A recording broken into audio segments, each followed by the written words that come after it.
Guys, the biggest sale of the year is ending at Barbell Apparel. Have you ever struggled with jeans that hug your quads just a little bit too tight, or clothes that don't quite fit right? Well, I've been there, and that's why I'm stoked to tell you about Barbell Apparel's biggest sale of the year. All jeans and pants are $50 off, and if that wasn't enough, get 50% off all items site-wide. I've been rocking their gear for a while now, and the comfort and fit is unmatched, especially for guys like me that don't skip leg day. Quick heads up though, they have sold out for 8 years straight, so don't miss out. Get yours while they last. Go to barbellapparel.com/Chael to grab some new gear from my personal favorites and level up your wardrobe game, or just click on the link below. Jon Jones is awful. Jon Jones is a jerk. Jon Jones is garbage. Jon Jones' decision is selfish. Jon Jones is refusing to defend his belt. Jon Jones is refusing to relinquish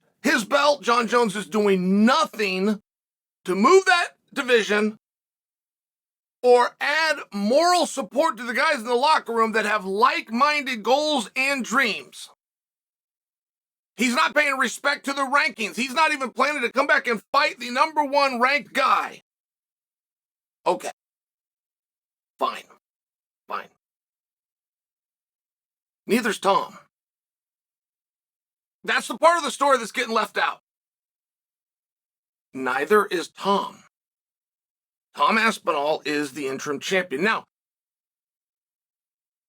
John's argument in some ways is stronger, which is, I can't fight. I cannot get a license. I can't even go to practice.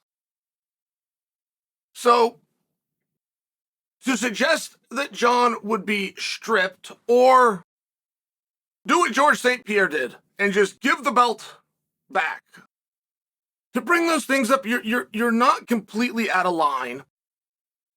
Particularly if you look at history, particularly if you look at what happened with other guys.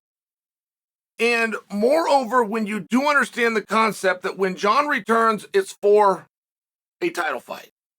And therefore, there is no harm to Jon. Okay.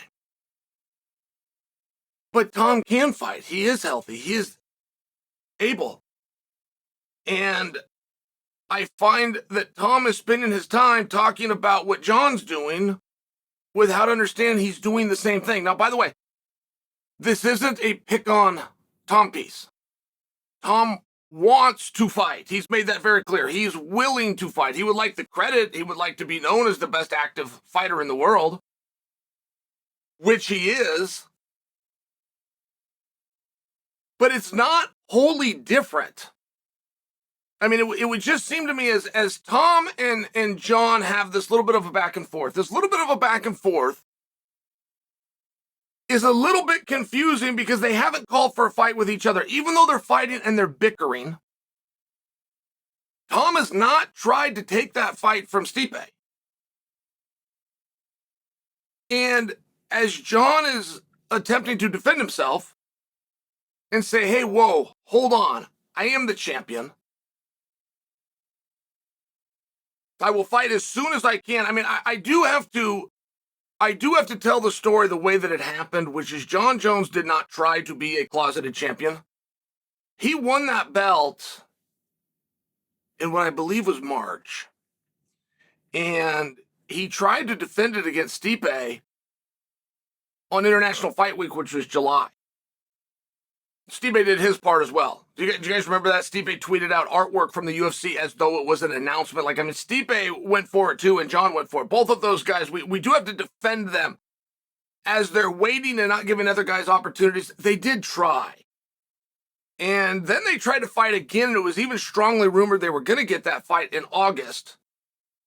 And then it ends up being moved to the Madison Square Garden show in November. And I do have to speak to that, because intent, of course, matters. Jon did try to defend.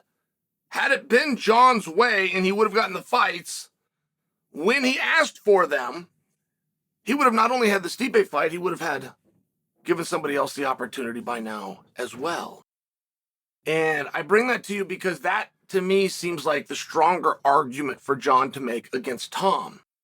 And how these two have done this kind of bickering and this back and forth, but neither one has crossed the line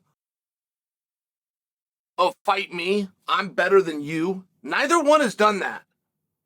Jon has defended himself immensely, but he has never said, I can beat you. Now, I think Jon does believe that, but he hasn't said it. And I do believe that Tom would like that match. And I don't know if Tom is as confident as Jon, but he's willing to go find out. And those are the kind of guys that we get behind. But he hasn't actually said it. And I do think Jon's stronger position is to say, I am the champion and I'm not defending. You are the champion and you are not defending. And all that argument would do is flash a little cold water in Tom's face to go, oh, you're right, I need to go find a fight. Because that's all Tom wants. He just wants a fight.